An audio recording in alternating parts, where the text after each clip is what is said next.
That's Debatable is sponsored by MB&G. MB&G is specialists in the esoteric world of vehicle and furniture warranty insurance, delivering quite marvellous customer service, prompt claims payment, and a highly developed understanding of how to deliver these products in a way that is both compliant with the regulations and attractive to customers. To find out more, call Paul Smith, the Managing Director, on 07887 501 441. That's 07887 501 441.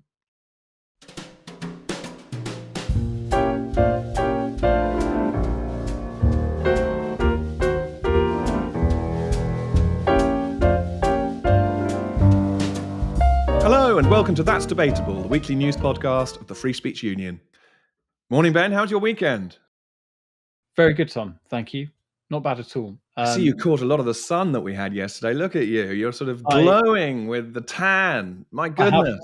I have what colleagues have referred to as a Microsoft Outlook tan, which you can see here, which is still the case, I'm afraid. But nonetheless, some nice weather and enjoyed it. What about you, Tom? Lobster red, me. I always forget that the British sun can be stronger than one imagines. So although I had a base tan from, I'm now showing off, aren't I, Ben? I had a base tan from a week away in Spain. I now have turned red because I thought Britain wouldn't do this to me, but it did. But it's hopeful. It was a first fruits, perhaps, of the turn in our weather. I think we've had such a rotten late spring, early summer. Hopefully, we'll have a lovely summer. But this is so British. Here we are, starting our podcast talking about the weather. So I was going to ask you, Tom, a more pertinent question. Where does Spain rank on the global free speech rankings that we spoke about a week or two ago? Do they do quite well? Unless you campaign. I can't remember. I mean, our top of the list was Denmark. And most falling was the one that fell the most was Poland. The one that went up the most was North Macedonia, although I don't think North Macedonia started in a great place. I don't think Spain stuck out to me when I looked at it. I thought it's probably middle of the pack, something like that. Okay. But yeah, do you know anything about what's going on in Spain? Well, only that you'll be in a lot of trouble if you're a separatist. If you're what? Sorry? If you're a separatist, you'll be in a lot of trouble. Oh, right. Yeah. So yeah, there's always. It's interesting because I was talking again about that survey that we discussed in the previous episode, and quite rightly, one of the people around the table, we were having a sort of round table, said, "Well, what about Scotland following the Hate Crime Act that came into force on the 1st of April?" And I said, well, the issue is that whichever region you look at around the world, you're always going to be asked the question, well, what about carving down to this level, this region, in India? What about Kashmir? What about the borders? What about this zone? What about South India? And you can get this sort of relentless rain of questions that relate to all the different sub-regions and subcategories of a country or a region. And of course, the analysis you do is complex, it's involved, it entails work. So it's impossible to be able to answer every question. But every question is very good and very valid. So you just have to pick them. So I couldn't answer the question about how Scotland compared with the rest of the UK and just talked about the UK. We have some good news, Tom. First of all, we have good news from the Office for Students, and this is about the much vaunted Higher Education Freedom of Speech Act that will be coming into effect later this year. And also we have relatedly good news from Cambridge, which has been a bit of a let's say it wouldn't have fared well in any ranking of freedom of speech, would it, over the last 4 or 5 years, Cambridge University? Top of our list, Cambridge. It really is, and I think that... This is the naughty list, top of the naughty list, not top of the... Top of the naughty list. It comes up again and again and again as trying to shut down events and deplatform speakers and things like that, or put in snitch portals, which we've also had from Cambridge. Very depressing for me, Ben, because Cambridge, of course, is very close to my heart indeed. Right. I made a bet. I made a bet to myself that within the first 5 minutes, Tom, you would have referred to the fact that you went to Cambridge University, and you've done that at 4 minutes and 19 seconds. I make that. There you go. What do you win? What do you win? You get a sweepstake of some kind. But no, it's been terrible, and this is the theme that we've seen throughout our work over the last 4 years. that we often talk about, that it is the elite universities, the elite private schools as well, that are most captured by woke ideology and the censorship that goes along with it. Should we talk about the OFS bit first, Tom? Should we go into that? So this is the Office for Students, who had a consultation out on their code, which they have now sort of published, and we've responded to that consultation, and it's quite a good. Well, it's a very extensive and thorough letter that's been written essentially by our legal team, going back and commenting on various sections of the code, on the draft code as published. And what I found interesting about it, and it's available on our website, we'll put a link to it. What I found interesting is that we comment both positively and negatively, recognizing or trying to identify areas where what the Office for Students has published might get challenged. So, for example, where it perhaps goes further or arguably further than the law in saying that all lawful speech cannot be shut down, for example. And there are examples where a university might have good reason for saying, well, this is technically lawful speech, but it's interfering with it's fundamentally interfering with the way that the university should be operating day to day. It's disrupting the university's day to day operation, and so there are points where we've said it's a great code, but be aware that there are points of potential challenge here, which I thought was interesting, the balance in what our legal team have gone back with, which I think is really important, because we want this to work and we don't want there to be challenges that kind of torpedo the Office for Students code right in the early days. So I thought that was interesting to see both sides of that coin, Ben. I don't know what you felt. Agreed. What's so important about this guidance that the OFS is consulting on is that it will determine how the Freedom of Speech Act plays out on the ground at universities. And from our point of view, when we have situations, as we so often do, where a guest speaker has been no platformed, or where the organisers of events are facing obstacles that just make it impractical for them to host a panel discussion. We've had a case like that very recently at Cardiff University, just in the last week or two. We see that kind of thing a lot. It will mean that for English universities, we will be able to point to this code of practice and say, this guidance from the OFS, that this is what universities should be doing. This is how they should be interpreting and following the Act. This is the protection that is afforded for freedom of speech.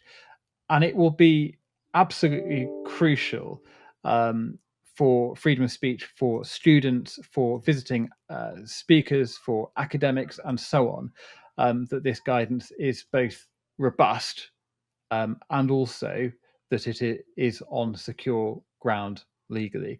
And so we welcome this very clearly. We think that that this will begin to open the door to quite dramatic improvement towards freedom of speech in the UK. And this, I suppose, brings us directly, Tom, onto the second piece of good news, because it flows directly on from the fact that the Higher Education Freedom of Speech Act is coming into effect later this year.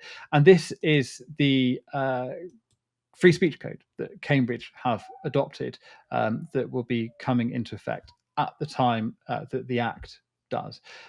So could I just quote one piece of criticism from Varsity, Tom? Yeah, I do. Varsity used to pick that up in the Porter's Lodge, but go on. It probably isn't even printed now. They've published, the student paper published this article about headlined "Cambridge adopts controversial new free speech code." So you can see quite clearly where they're coming from. And they say that the code has endured heavy criticism from academics, and they go on to give a couple of examples. And one is Professor Pippa Rogerson, who has said that she couldn't say no to the decision of Arif Ahmed, who's now head of the Office for Students, to invite controversial gender-critical activist Helen Joyce, that's a direct quote, to speak in 2022. That is the whole problem, isn't it? That's Well, that's the whole that's the whole point. Of course, the head of a college shouldn't be able to prohibit one of her academics from having a guest speaker come and talk to students. it's the blinkeredness of a comment like that, isn't it? Yeah, From in that instance, I believe that's the master of keys. I think yeah, is that right? So yeah, in effect, saying that the person who the academic who happens now to be the director of freedom of speech at the Office for Students, it was a bit problematic, I imagine. Was the way students were looking at it problematic that he should be allowed to invite these people? It's exactly the heart of the problem. It really is exactly the heart of the problem. And what I really like about I went and had a look at the Cambridge free speech code that's been written, is that it is pretty strong. It's the first point it says in section 6.2. It says the starting point should always be that the event should go ahead and that cancellation is exceptional and undesirable. And that to me is obvious. I mean, this is the really strange thing, Ben. All of this is really obvious. It ought to be a sort of laissez-faire view of events and speakers and debates, and it ought to be the event goes ahead, let students get on with it, let them invite whoever they want to invite, as long as they're legal people, they're not a proscribed terrorist organization, they're not inciting violence. And that kind of that list of things that have been allowed to creep in, of reasons for disinviting or not even in the first instance inviting, or deplatforming, or making it too expensive. All of those things have just crept in until we get to a point where Varsity write an article like that and just emphasize, as I read the article, they kind of emphasize entirely the controversial nature of this, and how this is not a good thing. It's sort of cut through it like a piece of Brighton rock, isn't it, Ben? It just shows the sort of outlook on life, the new mentality in universities and in Cambridge in this instance. We've talked about this act obviously extensively in previous episodes, and it's something the FSU has been campaigning for a very long time. I think listeners and viewers will probably have some concern about the fact that the act, as we said, will not come into effect until months after the result of the election, or a month after. And is there some scope for a new government to interfere with the act, to stop it coming into effect, to water it down? Now, I think there is, of course, every possibility over the next parliament that a new government with a large majority could do anything it wanted in this area, theoretically. My hope, however, is that the OFS, I think, has been very careful in the interventions it's made, very sensible, very prudent in setting out the basis for why freedom of speech and academic freedom need to be protected for everybody, i.e., this is not a partisan left-right issue.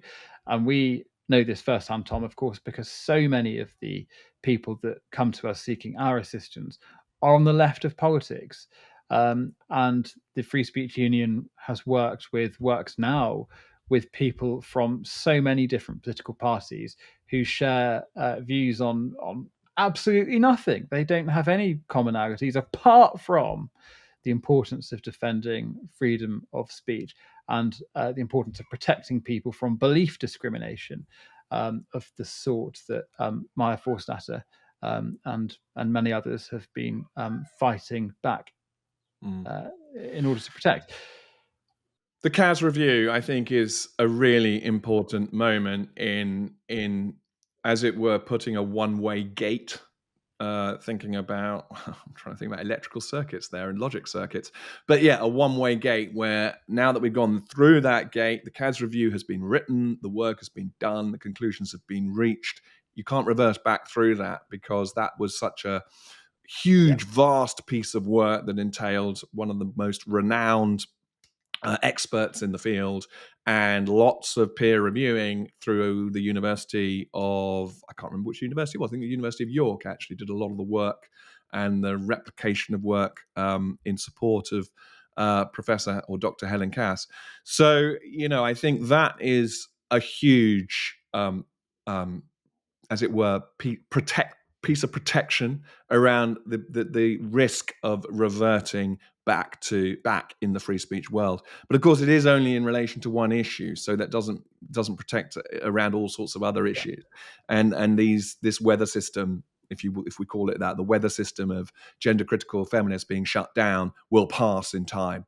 It might be years, but it still will pass in time. It's an extraordinarily it's a Yes. storm right at the moment, but there are other storms out there, and the question is how sure we can be about free speech on those. So, yeah, I'm optimistic and pessimistic. I think, like most things in life, Ben, there's pros and cons. There's one side and the other side.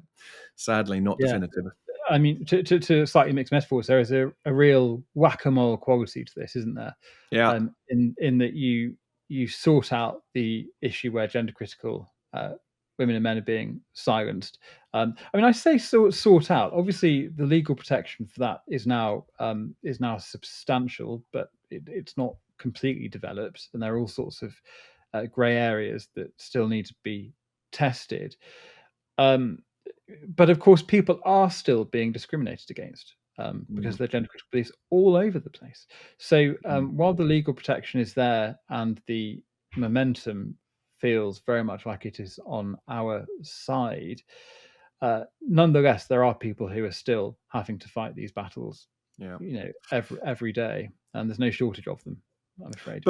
Before we go on to the next item, Ben, can I Yeah. make one more point about this area of the new free speech code that Cambridge has published, and also go back to something on the Office for Students, which is the multidimensional nature of this. I mean, our conversation quite naturally has tended towards the deplatforming of speakers, and particularly gender critical speakers, but there are so many different dimensions.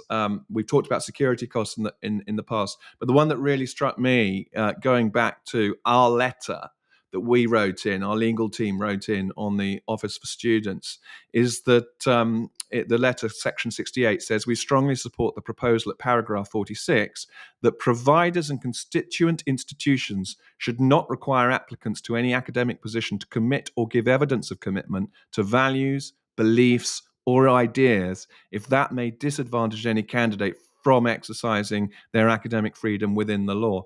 And, I thought that was a really other important point about this, all these sort of statements that new academics, it's not just speakers, but just positions in universities now, they have to sign up to, an anti-racist, which is essentially a belief system, an anti-racist framework. Well, that could be very constraining. Number one, if you don't believe it, because you're being forced and asked to lie. And the second thing is if your academic research happens to be in opposition to it or to touch on it glancingly. And also, why would a mathematician or a physicist need to do that? And yet I think there would have been more and more creep for all kinds of academics. So I just wanted to show that broad lens, that broad scope, that it's not just deplatforming, it's not just speakers, it's academic freedom very, very broadly. And in that sense, a very positive piece of news, subject, of course, to the proviso of what we've ended this discussion with, which is, how much backpedaling could there be in coming years? And that is a question. We don't want to be hostages to any kind of fortune on that, Ben, do we? It's been a long 4 years if you have been an academic or an administrator or a student or whoever within a university or within an Oxbridge college or something, to go from the feverish approach to race, equality, diversity, inclusion that set in with George Floyd in the summer of 2020. I was on leave at that time, paternity leave, and obviously COVID and so on. And I returned to my job as then was at one of the colleges at Oxford, and it was almost like landing in a parallel universe. Having been sort of unplugged from work for a couple of months, to come back and find the sort of manic energy that was being expended in people saying that this college, which by the way was regarded as a very left-wing one, was in fact institutionally racist, and that it needed to atone for this institutional racism, and all of this stuff running absolutely rampant across all of the core purposes of that institution, of Yeah. teaching, of research, and providing instruction, and so on. All of that became secondary to this agenda, and it was very, very disconcerting to have basically missed the preliminary stage and to have returned to the college in the height of that fever, that frenzy. And so it will have felt like a very, very long 4 years, as I say, to get from that point to the stage we're now at, where the law will say that you are entitled to hold your lawful views, and you are able to host discussions about those issues, that you cannot be or ought not to be penalized in any way for expressing your views on those issues or indeed any others. So it's been a long, long slog. Shall we move on to an article that was published over the weekend in the Daily Telegraph? It was published by an anonymous student, which in itself, again, is of course not unexpected and not surprising that someone feels that they can only publish anonymously, and that's absolutely fair enough. If you're a student and you're in danger of losing friends and you're in danger of, being ostracized online and in real life while you're at university, that's where we're at. But the title of this piece that the student has written is called "My Generation Are Under Huge Pressure to Have the, in inverted commas, right opinions online." And none of the things I read, Ben, as I went through it, and I will go through just a few of the things that stuck out from what this student has written. It's a powerful article. None of it was surprising, but it certainly, from where I sit, is a little bit older, just maybe 1 or 2 years since university. I just think, my Lord, I don't even know where to begin on pushing back on the online things that this student is talking about. So I'll give you a few examples, few quotes from the article. Number one: we aren't posting online because we think we aren't posting online because we think we will have a clear impact. We're doing it because of a huge moral impetus to speak out on issues, whether or not they concern us and whether or not we are familiar with them, and to be, in inverted commas, right about them. What's the reward? A feedback loop of heart reacts and supportive comments and endless approval in the form of retweets and likes. And just two more things I was going to quote from the article. If you're quick enough to dump on someone who's demonstrably wrong via quote tweet, you might be able to ratio them. I mean, the whole language is different. In other words, amass more likes and engagement with your post than the person you quote tweeted. Something that in the days of lockdown, it's all related, was the biggest dopamine hit you could get. Yeah. And then the last point, which is sort of the sort of dystopian point about this: it is not uncommon these days for friendships to be broken over differences of political opinion. And so those little hearts, those little likes, those innocuous things that our parents, Ben, just get wrong. I'll get the wrong emoji. I mean, I asked you earlier last week to help me with an emoji, didn't I? There's the new melty face emoji. And I said to you on text, I said, Ben, I don't know what it means. What does it mean? And then I haven't stopped using it since, in every circumstance. Well, you do a melty face emoji, I think, in response to reading this and reading what's going on. Exactly. So, here's our conversation. What does this mean? And it's a bit of fun.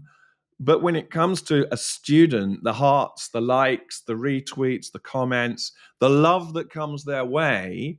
Well, I'll give you an example of where I found this, and it rather put me off, actually. Going back to lockdown, I remember when you put onto Facebook, "Oh, I got the vaccine," the amount of love and likes and whatnot you would get. I think I put on one case a slightly satirical post about getting the vaccine, but no one got that.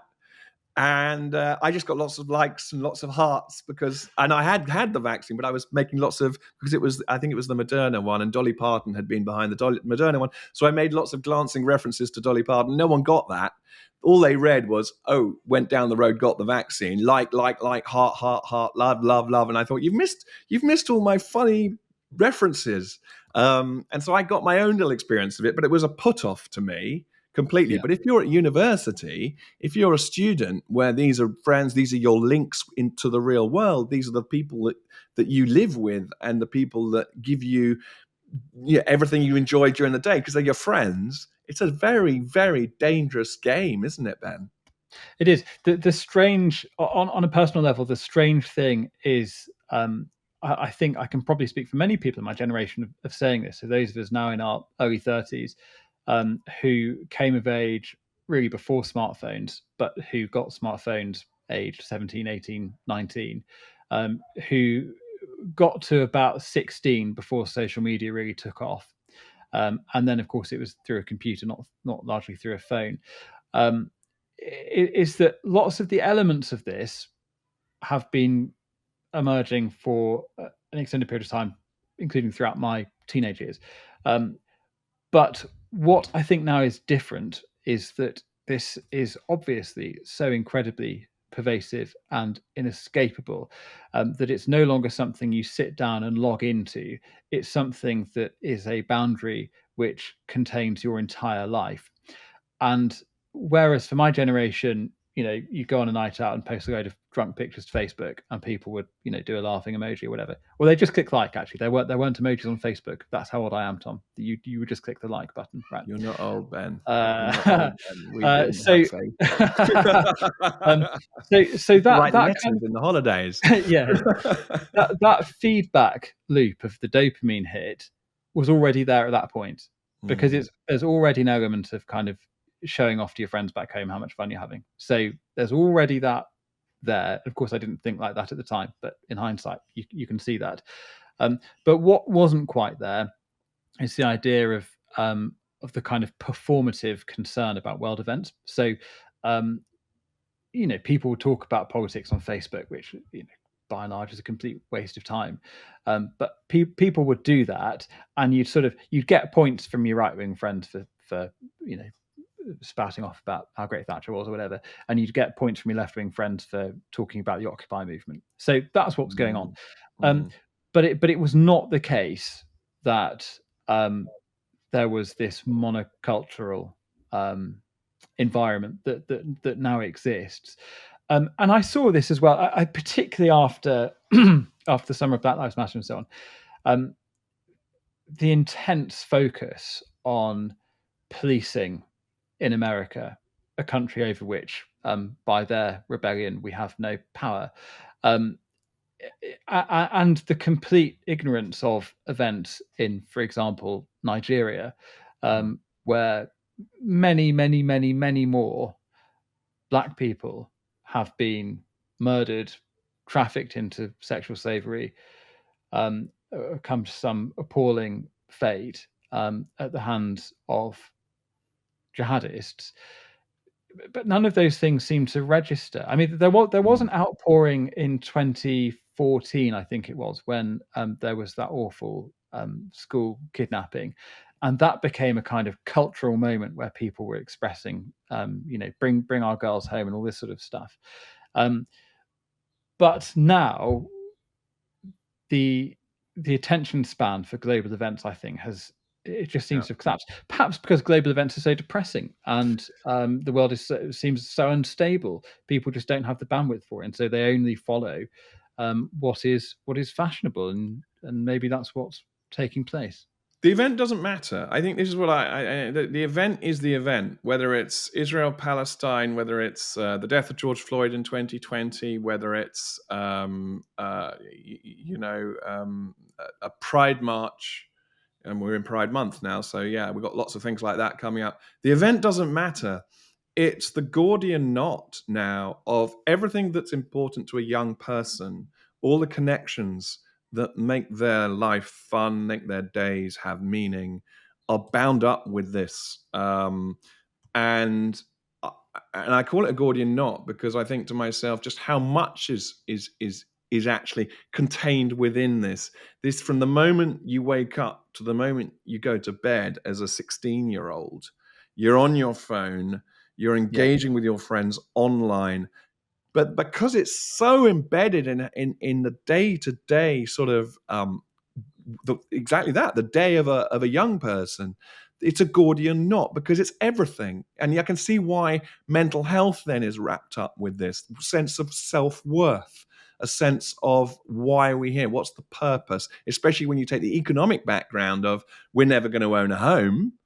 yeah, What's the point? So you've got the yeah, economic background, you've got the mental health strain, you've got the pressure coming from the only people who really count in your life at that point, which is your friends, to like this and to like that. The issue is irrelevant.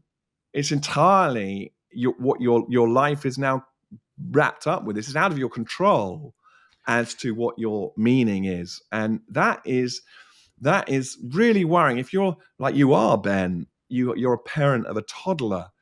They're yeah. still young. They don't have a phone yet. They're still innocent. How the heck are you going to navigate that over the next 10 years to have a well-rounded um, young person who sees multiple perspectives on all sorts of things? No, I don't know the answer to that at Well, all. no, it's something you agonize over. I think though that there have been two massive and entirely unethical experiments that basically have been carried out on young people. In fact, three. The first has been trans ideology and puberty blocking chemicals and all the rest of it. That has been demolished by CAS. I mean, there are secondary fires to put out, which is we're engaged in that in terms of protecting people's rights, but by and large, that's now been demolished. The second, of course, has been lockdown, and the third has been smartphones. And I think lockdown, of course, God willing, has been a transitory event that will never be repeated. They'll never be caused to repeat it. We can only hope. Yeah. But on smartphones, I do think there is now this growing sense and awareness among parents, teachers, head teachers, and so on about how harmful smartphone use is because it's so pervasive among young teenagers, and it's harmful in different ways to boys and girls. But I think it's fair to say, particularly for teenage girls, and there's extensive research and argumentation going on about this. And one of the effects that we are dealing with as a society now, of course, is this view of the world which completely lacks nuance, that is based on 15-second TikTok videos, that's decontextualized, and which appeals, as trans ideology did, to this vector of compulsory and compulsive empathy, which becomes detached from any thought or critical thinking of any kind.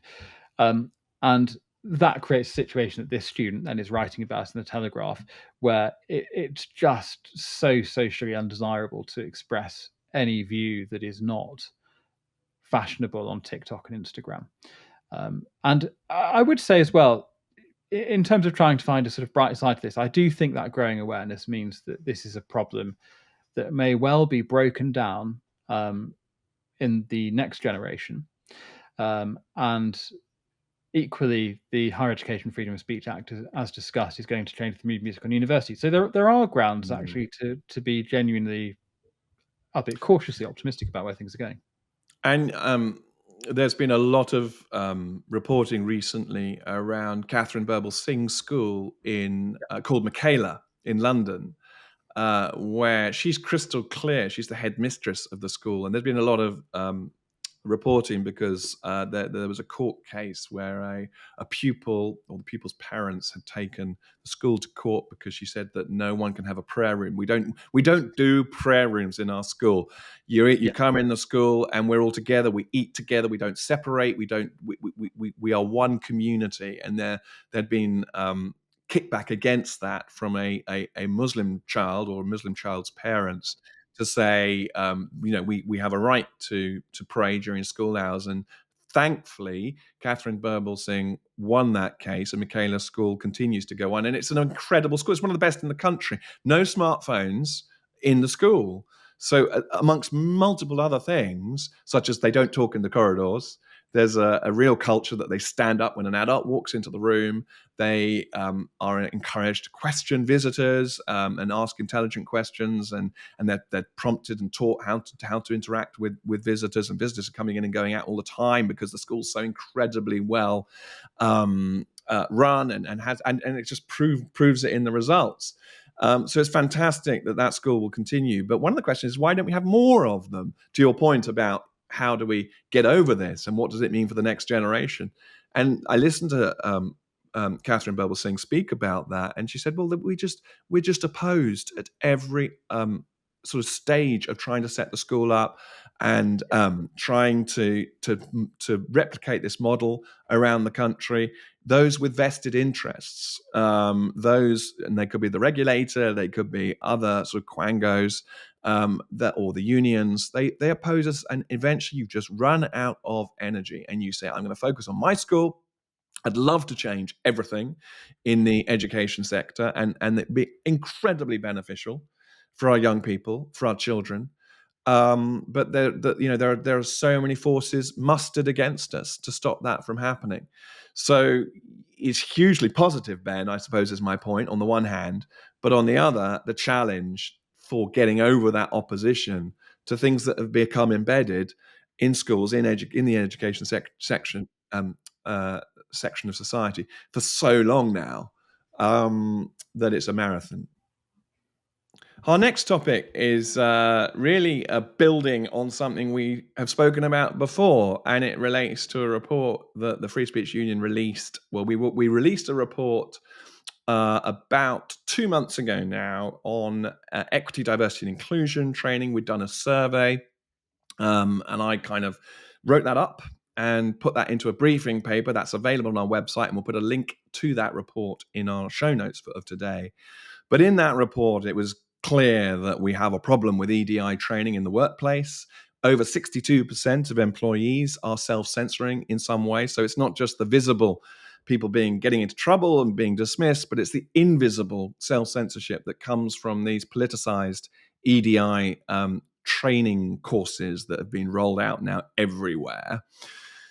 But what we did is we picked up on two particularly egregious cases, and thank you to our members, really. I think, Ben, and you and I really worked together on this, because we have members who come to us and raise concerns with EDI courses, and they come to you because you're in the case team, and you help them, and you give them advice on how to push back on some of the ideas, on what we can push back on, what's more tricky to push back on, the risks of doing that in a workplace environment.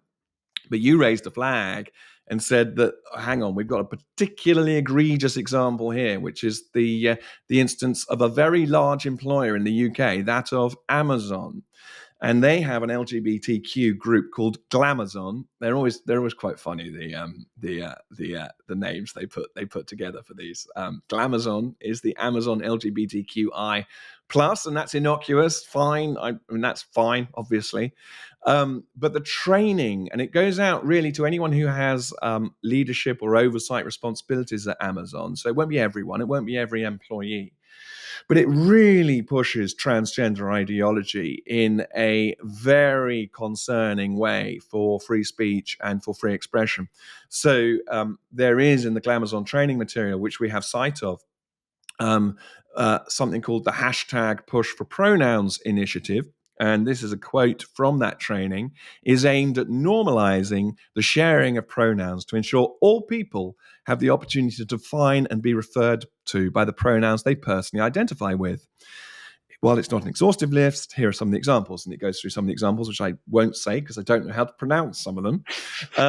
But then the training goes on and says, it sounds so Jackanory, doesn't it? You probably don't even remember that, Ben. That was a children's program.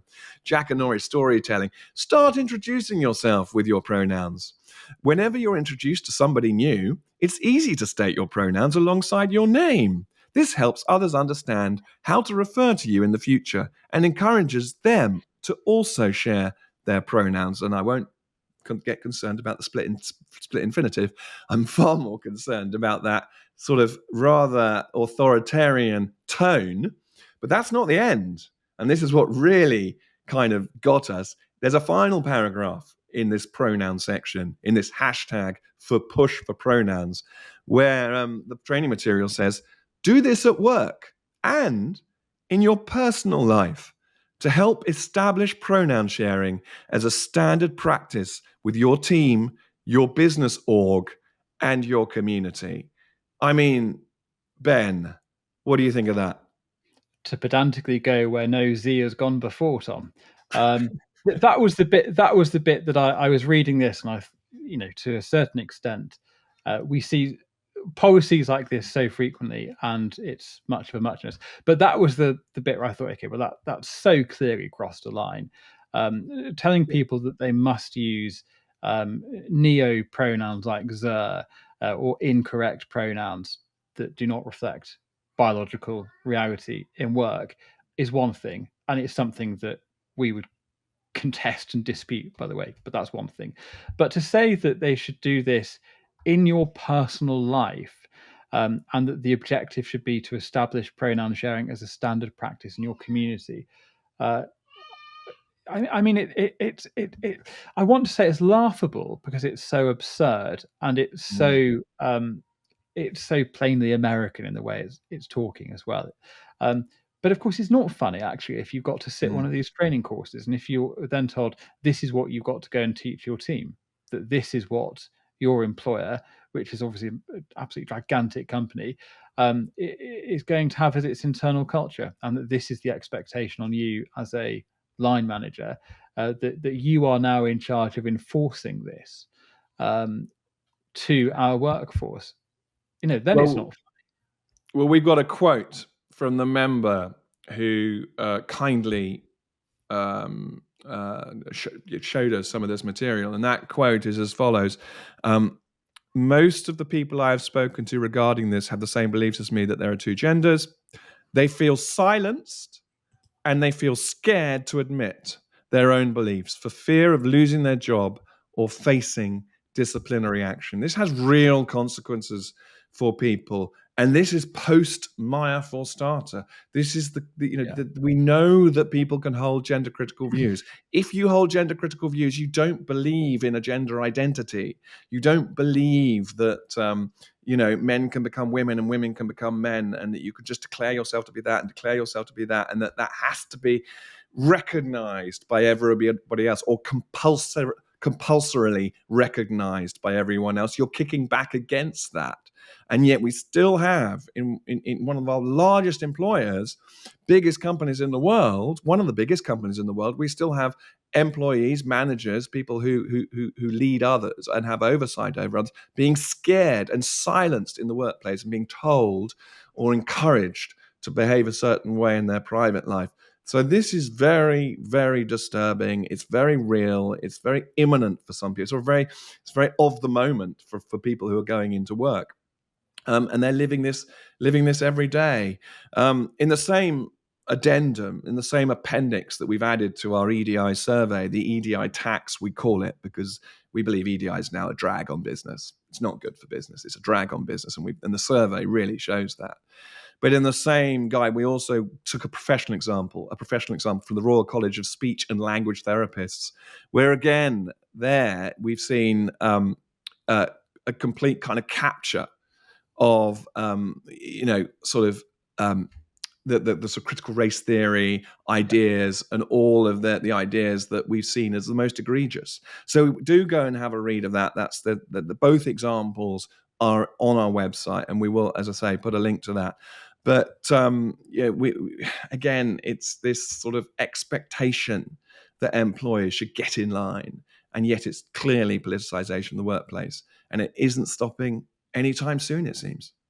Of course, bringing these sorts of things to light is only possible when our members contact us and expose what their employer is doing. And for most people, they're not in a situation or a position where they can push back against these things in work without risking losing their jobs, not being able to pay their bills.